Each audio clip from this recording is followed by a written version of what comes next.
रामानुज और रमा की दो बेटियां हैं, श्यामा और गौरी। श्यामा का रंग काला है तो गौरी का रंग गोरा। उन दोनों बहनों में बहुत प्यार है। वो साथ खेलती हैं, साथ पढ़ती हैं और साथ ही शैतानी भी करती हैं। और उनमें से अगर कोई बीमार पड़ जाए या किसी को कुछ चोट लग जाए तो फिर पूछिए मत। माँ, गौरी का घाव कब भरेगा? सुबह से शाम हो गई, बेचारी को बहुत दर्द हो रहा है। अरे वो घाव है, ठीक होने में समय लगेगा।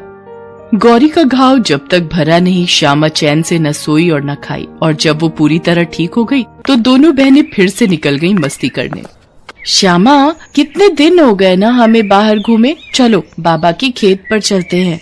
रामानुज की फसल इस साल बहुत अच्छी हुई थी, इसलिए वो बहुत खुश था और उसने इस बार अपनी दोनों बेटियों को देने के लिए चांदी का एक जैसा ही लॉकेट बनवाया था। लॉकेट में एक ढक्कन था जो खुलता था। रामानुज ने दोनों बहनों की तस्वीर भी उसमें लगवा दी थी। श्यामा और गौरी को जब उसके पिता ने ये लॉकेट दिया तो दोनों बहनें खुशी से उछल गईं।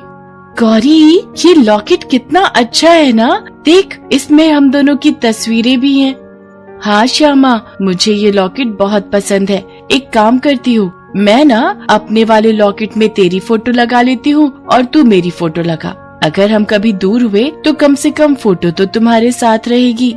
पर हम दूर क्यों होंगे? मुझे तो हमेशा तेरे साथ रहना है, तेरे बिना नहीं रहना।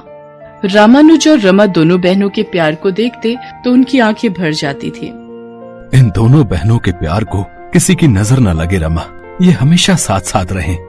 लेकिन होनी की किताब के किस पन्ने में क्या लिखा है ये कौन जानता है। बारिश का मौसम शुरू हो गया था और इस बार की बारिश ने पिछले कई सालों के रिकॉर्ड तोड़ दिए थे। लोगों के घरों में पानी घुस रहा था। लोग अपने अपने घरों को छोड़कर सुरक्षित स्थान पर जा रहे थे। रामानुज का परिवार भी पानी के बीच से अपने लिए सुरक्षित स्थान की तलाश में जा रहा था। श्यामा, देख, तू मेरा हाथ कस के पकड़ कर रख, पानी का बहाव बहुत तेज है और तू भी मेरा हाथ जोर से थामे रख। वो सभी धीरे धीरे चले जा रहे थे, तभी अचानक पानी का जोरदार वेग आया और गौरी का हाथ श्यामा के हाथ से छूट गया। रामानुज और रमा भी उनसे बिछड़ गए। श्यामा, श्यामा! गौरी पानी के तेज बहाव में बहती चली जा रही थी। उसने पानी में बहुत हाथ पांव मारे, फिर वो बेहोश हो गई और बहती हुई एक नदी में चली गई। उधर बाढ़ का पानी जब थमा तो श्यामा का जीवन बिल्कुल बदल गया। रामानुज की मौत हो गई थी। उसकी माँ तो जिंदा थी लेकिन वो शौक में चली गई थी। वो तो श्यामा को पहचान भी नहीं पा रही थी। माँ, मैं हूँ श्यामा, तेरी बेटी। लेकिन रमा उसे नहीं पहचान पाई। श्यामा ने अपनी बहन को बहुत तलाशा लेकिन वो नहीं मिली। उधर गौरी नदी के पानी के बहाव में बहती हुई समंदर में चली गई। वहाँ मछुआरों के झुंड ने अपना जाल बिछा रखा था। वो उस जाल में फंस गई। मछुआरों ने जब जाल खींचा और उसमें एक लड़की को देखा तो भाई, ये लड़की कहाँ से आ गई हमारे जाल में? भाई, हमें मल्होत्रा सेठ को इसके मिलने की बात बतानी होगी। मल्होत्रा सेठ मछलियों के बहुत बड़े कारोबारी थे। वो मछलियों को देश के हर एक कोने में सप्लाई करते थे। सारे मछुआरे उन्हीं के अंडर काम करते थे। मछुआरों के झुंड ने गौरी को मल्होत्रा सेठ को सौंप दिया। अरे, ये बच्ची कहाँ मिली तुम लोगों को? मल्होत्रा जी ने उस बच्ची के सीने पर अपना कान लगाया। उसके दिल की धड़कन चल तो रही थी लेकिन बहुत ही धीमे।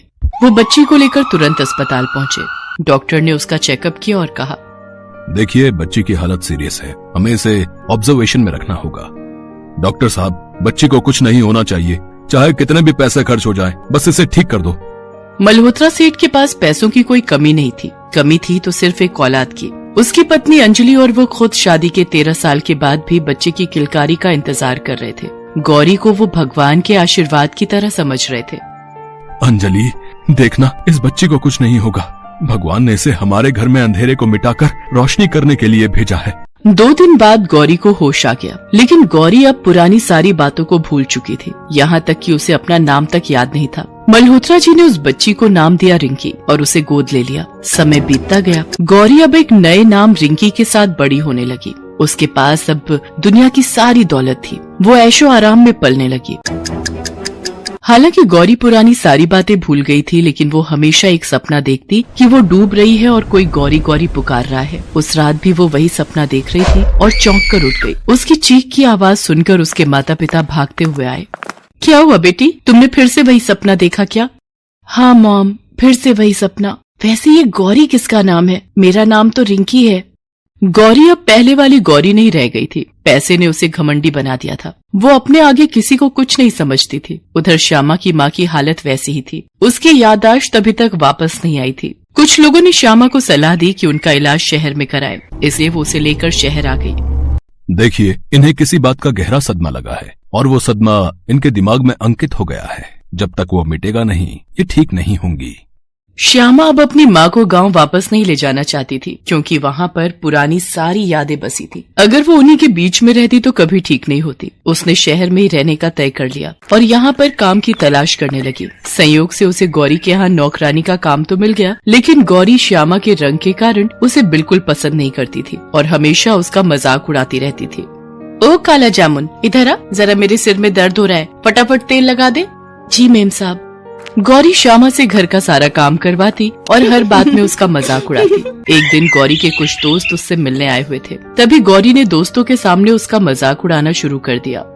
अच्छा श्यामा, एक बात बता, तू बचपन में कोयले की खान में गिर गई थी क्या? इतनी काली कैसे हो गई? ये कहकर गौरी और उसके दोस्त जोर जोर से हंसने लगे। बार बार के अपमान से श्यामा का दिल भी दुखता, लेकिन नए शहर में फिर से नई नौकरी ढूंढना इतना आसान तो नहीं था। वो अपमान का घूंट पीती और उनके घर काम करती। एक दिन की बात है, बाहर जोरों की बारिश हो रही थी, तो मल्होत्रा जी की पत्नी ने श्यामा को उस रात घर पर ही रुकने के लिए कहा। बाहर मूसलाधार बारिश हो रही थी। गौरी को जब ये पता लगा कि श्यामा वहाँ रुकी है, तो उसने उसे बुलाकर कहा, ए काला जामुन, इधर आ। सुन, एक काम कर, आज बहुत बारिश हो रही है, आज मौका है तेरे काले रंग को हटाने का। जा बारिश में जाकर भी मैं देखती हूँ कि तेरा काला रंग निकलता है कि नहीं। ये आप क्या कह रही हैं मालकिन? भला इस तरह से किसी का रंग कैसे निकलेगा? तुझे जो बोला वो कर, नहीं तो अपना हिसाब कर और कल से आने की जरूरत नहीं है तुझे। श्यामा मजबूर थी। वो बारिश में खड़ी होकर भीगने लगी और गौरी जोर जोर से हंसने लगी। अचानक ना जाने ऐसा क्या हुआ कि हंसते हंसते गौरी के गले का लॉकेट नीचे गिर गया। ये वही लॉकेट था जो बचपन में श्यामा और गौरी को उसके पिता ने दिया था। गौरी उस लॉकेट को उठाने लगी, तभी बारिश में भीगती श्यामा की नजर उस लॉकेट पर गई। उस लॉकेट को देख वो चौंक गई। अरे ये तो वही लॉकेट है जो बाबा ने हम दोनों बहनों को दिया था, लेकिन ये मेम साहब के पास कहाँ से आ गया? अगले दिन की बात है। श्यामा को मल्होत्रा जी से गौरी के मिलने की सारी कहानी पता लगी। वो सारा सच जानकर बहुत खुश हुई कि उसकी बहन जिंदा है। उसकी याद में न जाने उसने कितने दिन रो रो कर गुजारे थे और आज भी हर दिन वो उसे याद जरूर करती थी। लेकिन श्यामा ये बात चाह कर भी गौरी को नहीं बता पा रही थी, क्योंकि उसे बताकर भी क्या फायदा होता। वो तो पुरानी सारी बातें भूल गई थी। हालांकि उसने अपनी माँ को जब ये बातें बताई तो उनकी तबीयत में तेजी से सुधार होने लगा। हाँ माँ, हमारी गौरी जिंदा है, मैं उसी के यहाँ काम करती हूँ। क्या कहा? क्या मेरी बेटी जिंदा है? मेरी गौरी जिंदा है? तू ले चल मुझे उसके पास। माँ, उसका कोई फायदा नहीं, क्योंकि वो हमें नहीं पहचान पाएगी। एक दिन की बात है, गौरी श्यामा का मजाक उड़ाने और उसे अपमानित करने के उद्देश्य से ही एक डिस्को में ले गई। डिस्को में उसके कई सारे दोस्त आने वाले थे।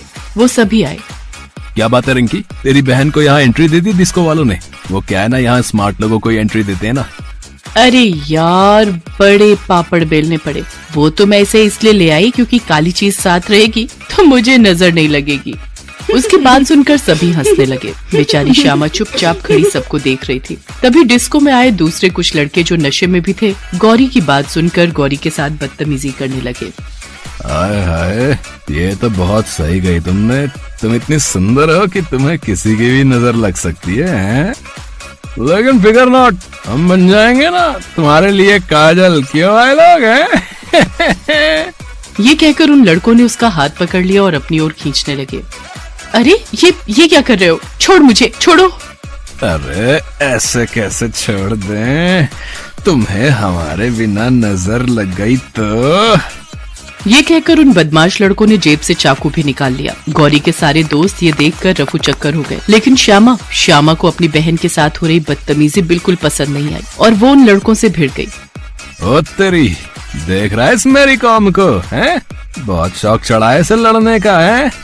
उस लड़के ने श्यामा पर चाकू से हमला कर दिया, लेकिन श्यामा ने खुद को बचाया। तभी कुछ और लड़के श्यामा को पकड़ने के लिए आगे आए और उसमें गुत्थम गुत्था हो गए। इसी क्रम में श्यामा के गले का लॉकेट खुलकर नीचे गिर गया। गौरी की नजर जैसे ही उस लॉकेट पर गई, उसका सिर चकराने लगा और उसे सब कुछ याद आ गया। इस बीच उस लड़के ने चाकू निकालकर फिर से श्यामा पर हमला करना चाहा, तो गौरी चिल्लाकर बोली, श्यामा, श्यामा।